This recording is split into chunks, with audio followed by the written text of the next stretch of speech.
amigos, pues está aquí nuestra queridísima Xochitl Salinas, que ustedes ya conocen muy bien y que además acabamos de escuchar hermosas palabras que acabas de leer. Amiga, platícanos qué es lo que acabamos de ver, en qué evento es y demás.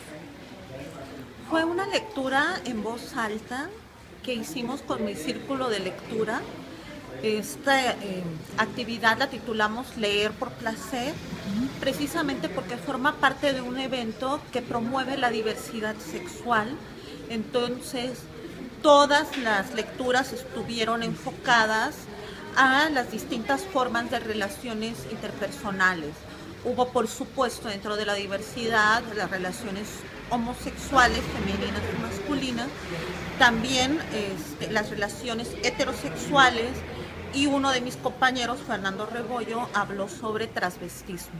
Okay. No, pues la verdad es que estuvo genial. Y bueno, platicas un poquito de quiénes están dentro de tu círculo, nombres y demás, para que las identifiquen. Sí, está Laura Beberido, que es la que nos coordinó esta sesión, y ella hizo 3 lecturas en donde habló de postulados acerca de la diversidad sexual y terminó con una carta deliciosa de Alessandro Barico que viene en seda. Fernando Rebollo, que leyó un fragmento de La Rueca de Onfalia de Juan Vicente Melo, que es en donde viene la lectura del transvestismo, orgullosamente veracruzano, Juan Vicente Melo, y Milagros Morales, quien leyó Alberto Ruiz Sánchez un fragmento de En los labios del agua. Mis lecturas para esta ocasión fueron Trino Maldonado, Temporada de caza para el león negro, y también de Alberto Ruiz Sánchez, Los nombres del aire. A mí me tocó hablar acerca de las relaciones homosexuales, en el caso de Temporada de caza para el león negro, una pareja de protagonistas masculinos, y en el caso de Los labios del agua, femeninos. Muy bien, perfecto, mi querida So, pues muy bien, felicidades. Muchas ya gracias. Nos veremos en el programa para que ustedes ahí... Por supuesto, nos vemos el martes. Muchas gracias. Bye. Voy a empezar con un texto de Pedro Lemebel.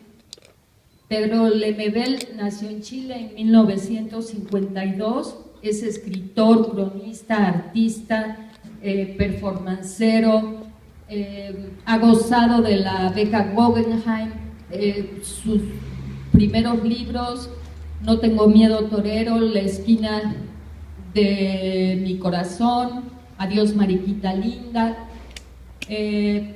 muy prolífico, tiene el dominio asombroso de la palabra.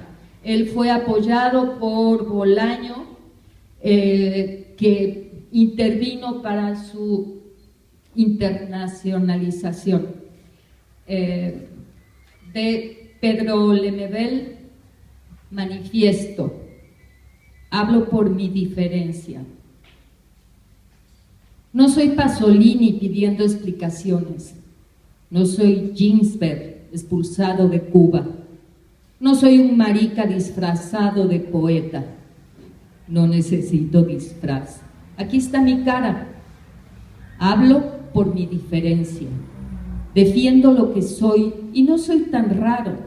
Me apesta la injusticia y sospecho de esta cueca democrática.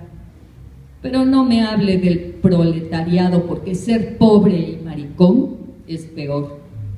Hay que ser ácido para soportarlo. Es darle un rodeo a los machitos de la esquina. Es un padre que te odia porque el hijo se le dobla la patita. Es tener una madre de manos tajeadas por el cloro, envejecidas de limpieza, acunándote de enfermo por malas costumbres, por mala suerte, como la dictadura, peor que la dictadura, porque la dictadura pasa y viene la democracia, y detrásito el socialismo. Y entonces, ¿qué harán con nosotros, compañero? Nos amarrarán de las trenzas en fardos con destino a un sidario cubano, nos meterán en algún tren de ninguna parte, como en el barco del general Ibáñez, donde aprendimos a nadar, pero ninguno llegó a la costa. Por eso Valparaíso apagó sus luces rojas, por eso las casas de Caramba le brindaron una lágrima negra a los colizas comidos por las jaivas. Ese año que la Comisión de Derechos Humanos no recuerda. Por eso, compañero, le pregunto, ¿existe aún el tren siberiano de la propaganda reaccionaria? Ese tren que pasa por sus pupilas cuando mi voz se pone demasiado dulce. ¿Y usted qué hará con ese recuerdo de niños pajeándonos y otras cosas en las vacaciones de Cartagena? ¿El futuro será en blanco y negro?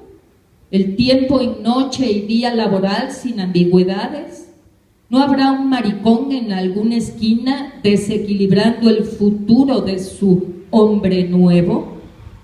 ¿Van a dejarnos bordar de pájaros las banderas de la patria libre? El fusil se lo dejo a usted, que tiene la sangre fría, y no es miedo.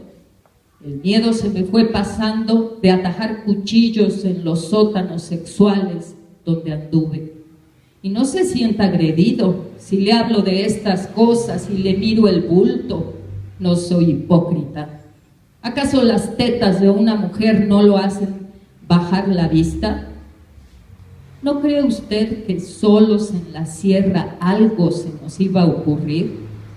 Aunque después me odie por corromper su moral revolucionaria. ¿Tiene miedo que se homosexualice la vida?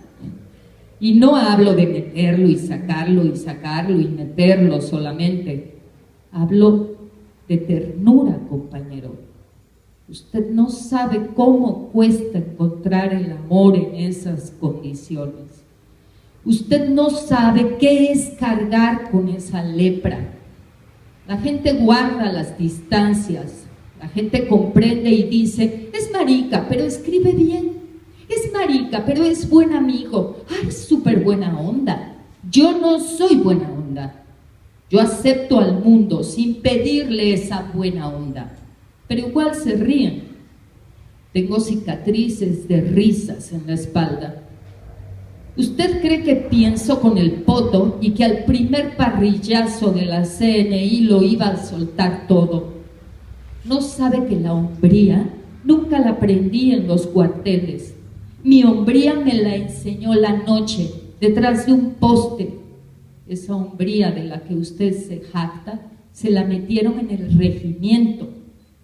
Un milico asesino, de esos que aún están en el poder. Mi hombría no la recibí del partido porque me rechazaron con risitas, muchas veces. Mi hombría la aprendí participando en la dura de esos años y se rieron de mi voz amariconada gritando, ¡y va a caer! ¡Y va a caer! Y aunque usted grita como hombre, no ha conseguido que se vaya. Mi hombría fue la mordaza. No fue ir al estadio y agarrarme a combos por el Colo-Colo. El fútbol es otra homosexualidad tapada como el box, la política y el vino. Mi hombría fue morderme las burlas, comer rabia para no matar a todo el mundo. Mi hombría es aceptarme diferente. Ser cobarde es mucho más duro. Yo no pongo la otra mejilla, pongo el culo completo. Y esa es mi venganza. Mi hombría espera paciente que los machos se hagan viejos, porque a esta altura del partido la izquierda tranza su culo lacio en el Parlamento. Mi hombría fue difícil, por eso a ese tren no me subo sin saber dónde va. Yo no voy a cambiar por el marxismo que me rechazó tantas veces. No necesito cambiar. Soy más subversivo que usted. No voy a cambiar solamente porque los pobres y los ricos, a otro perro con ese hueso. Tampoco porque el capitalismo es injusto. En Nueva York los maricas se besan en la calle, pero esa parte se la dejo a usted que tanto le interesa que la revolución no se pudra del todo. A A usted le doy este mensaje, y no es por mí, yo estoy viejo, y su utopía es para las generaciones futuras. Hay tantos niños que van a nacer con una alita rota, y yo quiero que vuelen, compañero, que su revolución les dé un pedazo de cielo rojo para que puedan volar. Gracias por estar aquí. Me llamo Xochitl Salinas y voy a hacer una lectura de Trino Maldonado, de su libro Temporada de caza de León Negro, que quedó en el 2008 como finalista del premio Herralde. Para presentarlo, en palabras de Sergio Pitol, atento lector de cuando era un manuscrito, Trino Maldonado logra con extraordinaria maestría enlazar y fundir una literatura divertida y hasta delicada con un personaje irrespetuoso, subversivo, feroz y a la vez radiante, un príncipe del sexo. La historia la cuenta un narrador que acaba de terminar de estudiar filosofía y trabaja en una galería de arte, en donde conoce a Golo, que es uno de los pintores, y se enamora de él. Si me lo preguntan, diré que sí. Quise a Golo, ese imbécil, con toda mi alma, pero no me pregunten por qué. Desde que Golo llegó a vivir conmigo, cogíamos como locos. Cogíamos de día, cogíamos de noche, cogíamos como dos desahuciados, cogíamos como perros en celo, cogíamos como bestias salvajes, cogíamos casi hasta matarnos, cogíamos en el colchón, cogíamos en el suelo, cogíamos en el baño del departamento, cogíamos en los baños públicos, cogíamos en los callejones, cogíamos en mi coche, cogíamos en mi oficina, cogíamos en el cine, cogíamos antes de dormir, cogíamos dormidos, cogíamos al despertar, cogíamos antes y después de comer, cogíamos comiendo, cogíamos en ayunas, cogíamos bebiendo vino tinto, cogíamos fumando marihuana, cogíamos en XTC, cogíamos inhalando cocaína, cogíamos inhalando crack, cogíamos inyectándonos heroína, cogíamos viendo la tele, cogíamos filmándonos, cogíamos viendo películas porno, cogíamos con música de fondo, cogíamos con el más absoluto de los silencios, cogíamos hasta que venían a golpearnos la puerta para callarnos, cogíamos hasta que la cama, el techo y las paredes quedaban hechos pedazos. Sí, cogíamos, cogíamos, cogíamos. A Golo le gustaba llevar puestos unos calzones Calvin Klein de Vanina, su exnovia francesa. Cuando íbamos a una cena o una exposición importante, él los traía puestos. Le daban seguridad. También le gustaba pintarme las uñas de los pies con esmalte rosa y ponerme ropa de puta antes de meternos a la cama. Cuando terminábamos, yo se las pintaba a él. Quise a Golo con toda mi alma, pero no me pregunten por qué. Les propongo este texto que es del libro La Rueca de Onfalia, de Juan Vicente Melo. La Rueca de Onfalia es la novela póstuma de Juan Vicente Melo, que fue un escritor, ensayista y académico veracruzano. Nació en 1932 y murió en 1996. La Rueca de Onfalia se desarrolla en Bautista, una ciudad dormida a la orilla de un río con sabor a puerto, donde las buenas costumbres de saludos caballerosos y ropas elegantes, a pesar del calor, son simples cortesías que esconden detrás de cada personaje vidas intensas con secretos que se llevan hasta la tumba. Juan Vicente Melo nos presenta esta narración que dicen algunos de sus biógrafos, tiene mucho de su biografía personal. Juan Vicente Melo inicia o presenta esta obra pues unos años después de que él está muy enfermo, se la presenta a unos amigos y ya después de muerto es editada la obra por la Universidad Veracruzana. Basa el texto en un mito griego de Ónfala o de Onfalia, que narra precisamente la compra que hace Ónfale, que es la diosa del reino de Libia, y compra por un castigo a Zeus a Hércules, un personaje de la mitología griega también fuerte, que después de cumplir sus 12 trabajos es comprado por la diosa Énfola o Onfalia para que le sirva a él transvistiéndose, porque ella se dedica también a la realización de vestidos. Entonces este fragmento que yo les propongo habla precisamente de el personaje central, que es Florelia en la Rueca de Onfalia de Juan Vicente Melo, y que narra precisamente pues esa inclinación que tenía el que iba a ser su novio en base al contexto del mito precisamente de Onfalia.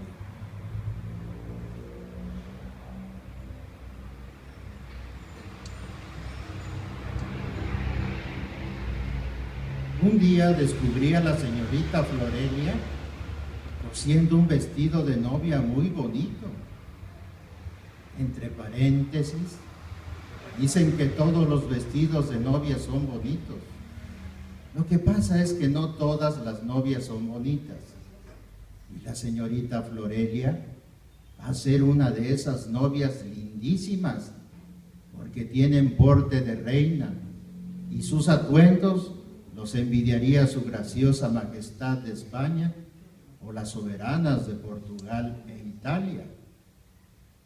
Le quedaría como a una reina ese traje de novia a la señorita Florelia, que todas las tardes cambiaba los botones blancos y se tiraba al suelo a coser por delante, por detrás, arriba, abajo, a los lados, midiendo la cola con el vestido extendido en la sala para que no se arrugara por ningún lado, esperando a que llegara el doctor Lorenzo Rosique a fin de que se lo pusiera para que Florelia pudiera ver a un humano con el traje de novia puesto y no ya a ese maniquí al que ya sueña, apenas cierra los ojos, aprieta los párpados y pone la cabeza contra una almohada suave y otra dura. Oiga usted, niña Florelia, le decía todas las tardes cuando extendía el vestido de novia en el suelo, esperando a que el doctor Rosique llegara y sin más preámbulos que unos besos rápidos en la frente y en la mejilla derecha, se deshiciera de leontina, puro y lentes, se quitara los botines y se mirara en el espejo de la sala con un invariable gesto de sorpresa y una sonrisa muy rara, entre provocativa y de complicidad, con la niña Florelia, que aprovechaba el tiempo en convencerse que el vestido de novia debía sentarle igual que una bata blanca, llenándola de alfileres idénticos a los que atraviesan las mariposas de papel. Oiga usted, niña Florelia, le decía sin regañarla, como si fuera a darle un dulce. Oye, Flor, le susurraba al oído, como cuando la arrullaba y ella no se dormía a la hora que decían sus papás, sino cuando quería. Se lo decía como si fuera un secreto, pues para eso y muchas cosas más era su nana. Flor, oye, no está nada bien que el doctorcito se pruebe tu vestido.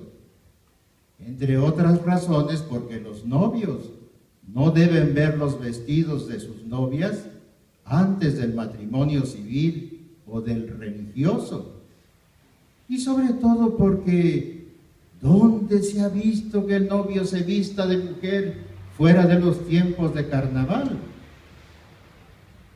Mira, Ana Francisca, contestaba medio enojada, no solo Lorenzo no tiene el más leve dejo de mariconería, sino que fue él el de la idea de probarse mi vestido. Entre paréntesis, sin los azares, claro, y sin que nadie más se entere. Aclaro también, insistiéndome hasta que me convenció al contarme que el gordito de la Flor le había confiado que eso lo habían practicado sus padres y a los 9 meses exactos nació él. Nunca he puesto en duda ese medio tan seguro para tener hijos varones y así continuar el apellido, pero no le preguntaré jamás a Lorenzo cómo hicieron sus padres para que él naciera varón.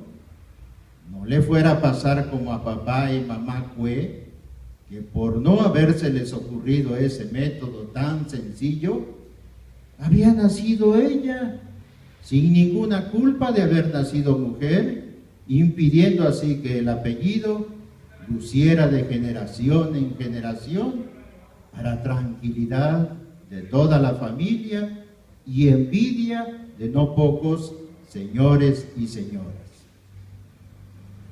Ese día, como era domingo, no había prueba de costurería. La nana Francisca sonrió pensando en aquella faja que todas las mañanas durante muchos años apretaría hasta volver casi invisible la cintura de Florelia, aquella cintura que no se defendía de otro ataque que no fuera el provocado por las varillas de un corsé que se renovaba mensualmente, ya que Florelia, acompañada nada más de la nana Francisca, iba cada 30 días a la mejor tienda de la ciudad, visitada por las damas de la mejor sociedad local, para estar al día en sus atuendos, según los muy prestigiados magazines que llegaban con solo un mes de retraso de su aparición, procedentes de Madrid, Nueva York y, claro, París.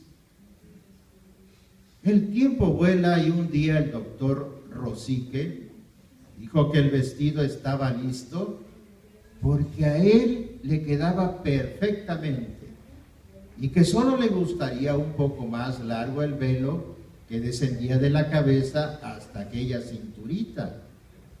Lorenzo indicó la conveniencia de 1 o 2 alfileres en los sitios que exigían costura invisible. El velo del traje de novia de Florelia habría de volar a fin de parecer nube, espejo, huele de noche, luz prestada al agua. El tiempo vuela, vuela, es un suspiro, decía el doctor Cue, quien gustaba de los nanches curtidos y de la cacería, a la que, entre otros, lo acompañaba don José de la Flor, siempre tan atento y que destinaba a la niña Flor el primer par de codornices. En esas ocasiones el doctor Cue repetía que dejaba a la niña en buenas manos, las de la nana Francisca, que la había visto nacer. A lo hecho, pecho, gustaba de sentenciar también el doctor Cue mientras se le daba un beso a su esposa y le susurraba ese cariñito que a Florelia le hubiera gustado escuchar para ella, a la vez que se preguntaba ¿Qué habría querido decir su padre con aquello de a lo hecho pecho? Lorenzo Rosique pudo comprobar que el vestido de novia de Florelia amaneció en la sala sobre el piano, y mientras esperaba que la dueña apareciera, se quitó los botines, se despojó cuidadosamente de la leontina, los lentes y el puro, se quitó el saco y el chaleco con todo cuidado, se puso el vestido blanco y acarició cada uno de sus pliegues. La nana Francisca entró a la sala secándose todavía las manos mojadas por el chorro de agua del fregadero de la cocina. Lorenzo se veía idéntico a Florelia, a grado tal que podían tomarse como hermanos.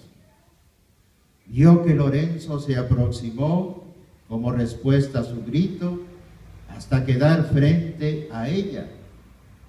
Le suplicó que no dijera una sola palabra.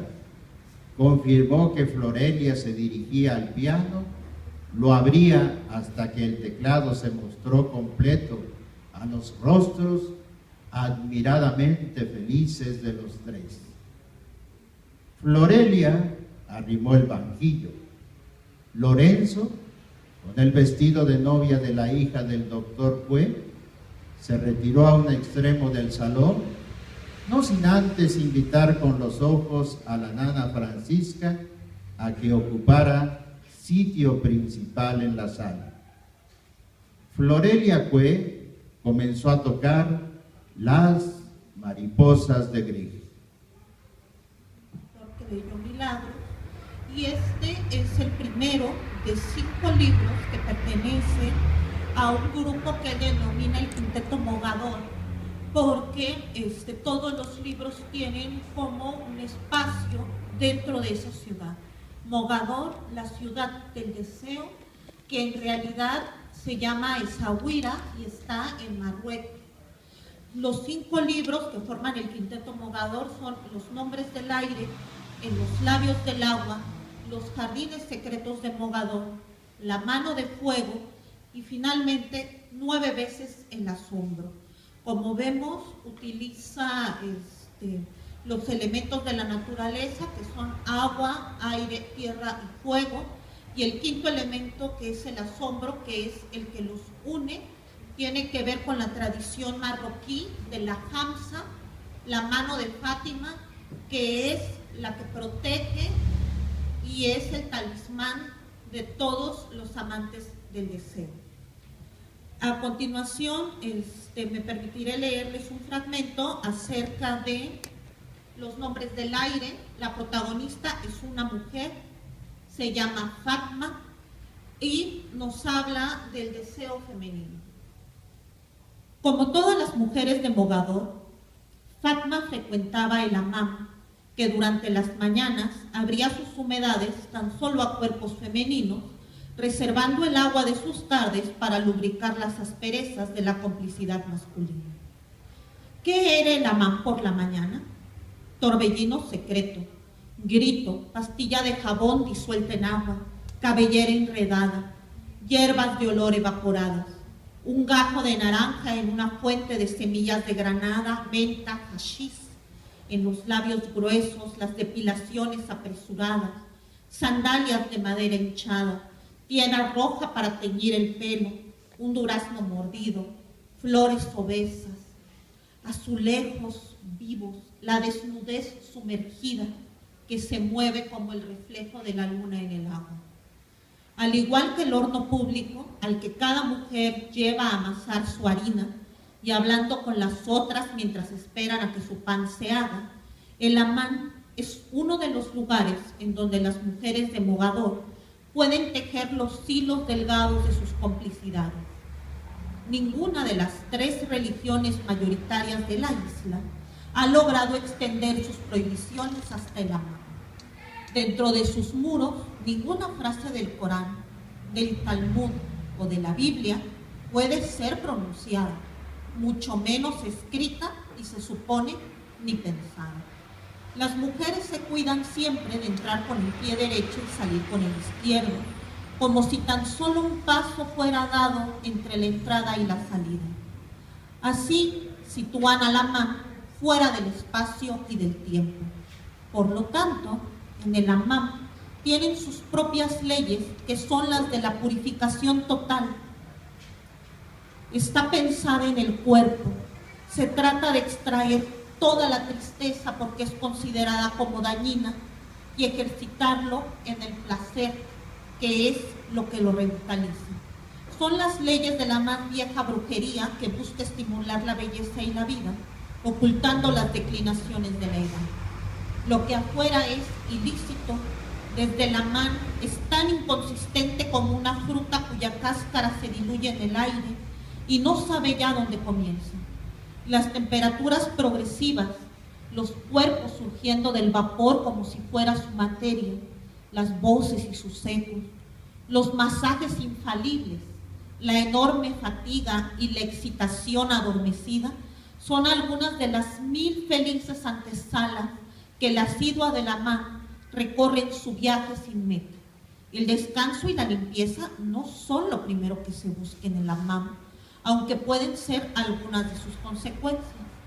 Como las otras mujeres, Fatma sabía que por la tarde, al cambiar el sexo de sus habitantes, el edificio mismo del hammam era diferente al que ella conocía, como lo es del día de la noche. Ya los rumores se oían en la calle después del mediodía y eran el aviso de las transformaciones del lugar. Entra. Esta es la sala del cuerpo como vino el mundo, la del fuego que era agua, la del agua que era fuego. Entra, cae como la lluvia, enciéndete como la paja, que tu virtud sea la alegre ofrenda en la fuente de los sentidos. Entra. Aquella mañana, Fatma entró al hammam, resintiendo el contraste entre la luminosidad aplastante del exterior y la penumbra salpicada de los colores por los pequeños vitrales que desde el techo distribuían sus dosis de sol en la primera habitación. Era un cuarto muy grande, uno de los más amplios del lugar. Una hilera de ganchos a la altura de la cabeza, en donde las mujeres dejaban todas sus telas.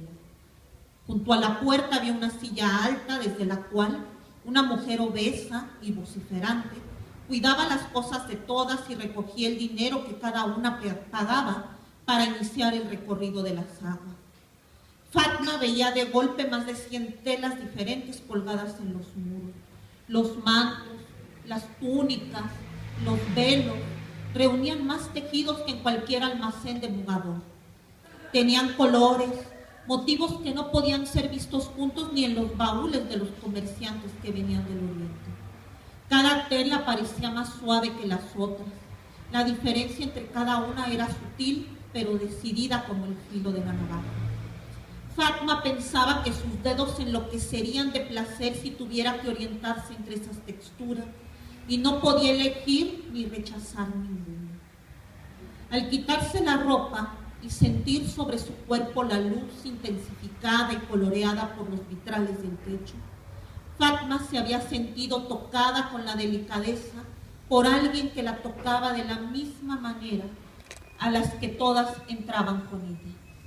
Esa luz la unía a las otras, revistiéndolas con el mismo manto, y ahuyentaba del lugar los estorbosos ángeles del pudor, quienes al contrario de esa luz son capaces de sentir desprovista de velos a la mujer de ropa más amurallada.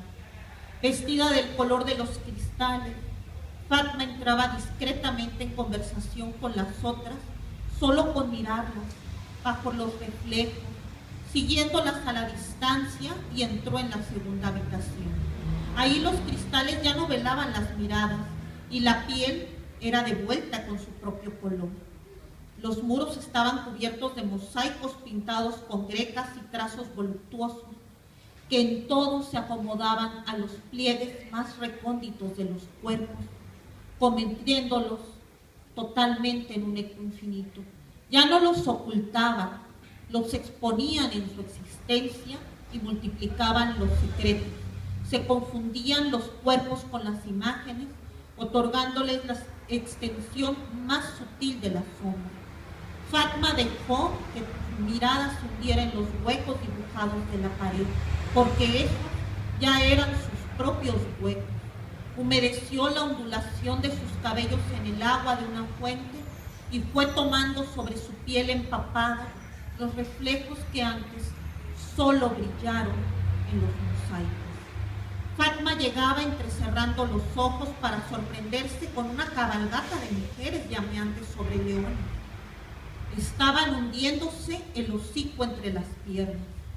Ellas eran demonios y la humedad obscena y delicada se ponía entre las manos de piedra de una manera tan suave y tan prolongada que daban a entender cómo, poco antes, las habían puesto sobre los muslos nunca tan sólidos de sus amantes. Alrededor de toda esa escena había mujeres que conversaban mojándose y que se enjabonaban mutuamente. Muchas hacían su voz de una caída de agua. Entraban viendo las sombras vaporosas que se movían al ritmo de la fuente y se mostraban con una exuberancia que se deslizaban las unas sobre las otras con una seguridad tal que parecían un mar de corrientes con las que ella, Fatma, se iba a confundir ahora.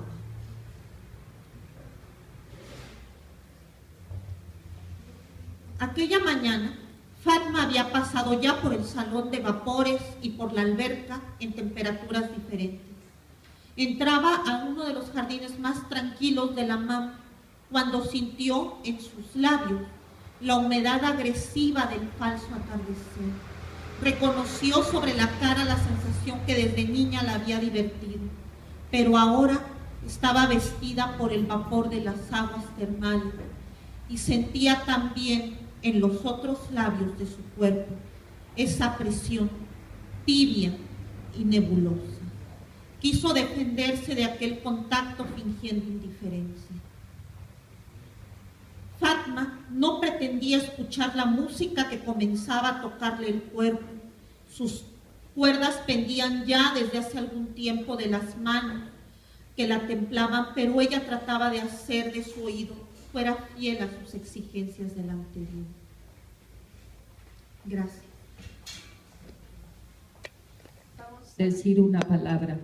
Perdón, elegí esta carta porque en la diversidad de género también cabe la heterosexualidad.